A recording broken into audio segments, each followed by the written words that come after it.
Hello Bird Festival! My name is Nadine and I'm the Assistant Curator at the Lakeshore Grounds Interpretive Centre.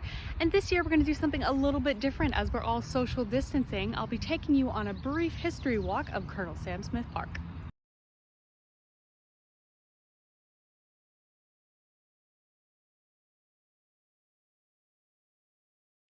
Our first stop today is Humber Lakeshore Campus's Student Welcome and Resource Center. Just behind me here is also the home of the Lakeshore Grounds Interpretive Centre.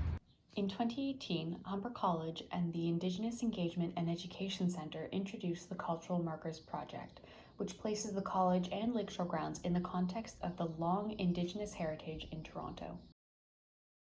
The Student Welcome and Resource Centre features the 7 original clans of the Ojibwe Anishinaabe Nation. On the walkway and southeast-facing windows, the Anishinaabe Great Migration Route is illustrated in window decals.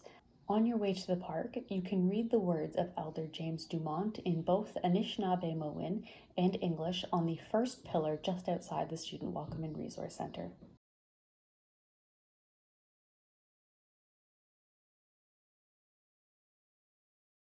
Etobicoke gets its name from the Ojibwe Anishinaabe word Adobagog, which roughly translates to place of the alders. Now, many sources in the area translate it to place of the black alders, but a black alder is an invasive species that is non-native to North America. It's probably a misnomer, as we asked our horticulture expert friend Lynn Short, for a common native species of holly known as common winterberry. Just behind me is the second part of Humber Lakeshore's Indigenous Cultural Markers Project. L Field continues the story of the Anishinaabe Great Migration Route with physical markers of the 7 stopping points on this migration and their names in Anishinaabe-Mowin. In addition to the 7 pillars, there is a gathering space for all to use to teach, reflect, and enjoy the space. So here we are at the entry to Colonel Samuel Smith Park, who gets its name for the first settler on the Lakeshore grounds. Colonel Sam Smith fought with the Queen's Rangers in the American Revolutionary War, and after their surrender at the Battle of Yorktown was stationed in Niagara-on-the-Lake, where he married Jane Isabella Clark. In 1796, the Smiths were granted 1,000 acres of land right here in South Etobicoke.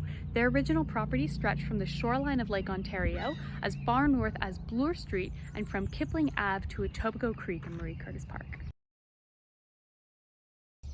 The Smiths built their homestead on what is today 41st Street and stood from the late 1700s until 1955 when the building was demolished to make room for new development. Today, the space is occupied by the French elementary school Micheline Saint-Cyr. Samuel and Jane raised 11 children together, who took over the land ownership of the Lakeshore grounds after their parents passed within a month of each other in the fall of 1826. It was these children and their descendants who began to sell off parcels of the land in the 19th century, which gave rise to Long Branch's cottage country. As you make your way to the shoreline of Lake Ontario, you can see where the original shoreline used to be if you look for clues in the different sizes of trees you see around you. The original shoreline of Lake Ontario is not where we see it today. Colonel Samuel Smith Park is part of a larger land extension project which built out on clean landfill into Lake Ontario to extend the shoreline. Construction for the park began in the 1970s, with the park officially opening in 1996. The clean landfill extended the shoreline 1,500 feet into Lake Ontario.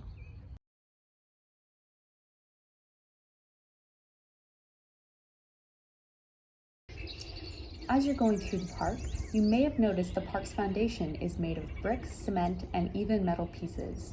These components are not from the Lakeshore Psychiatric Hospital, as is often rumored, but instead consist of demolished buildings from across Toronto.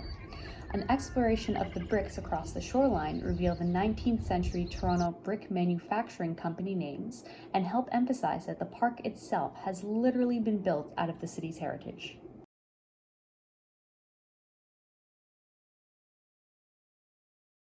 The many diverse habitats and species in Colonel Sam Smith Park owe a debt of gratitude to the community group Friends of Sam Smith Park.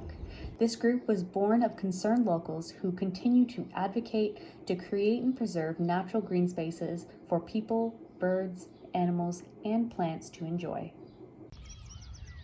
Thank you so much for joining me today. My name is Nadine, and here's wishing you a happy 2020 Virtual Bird Festival.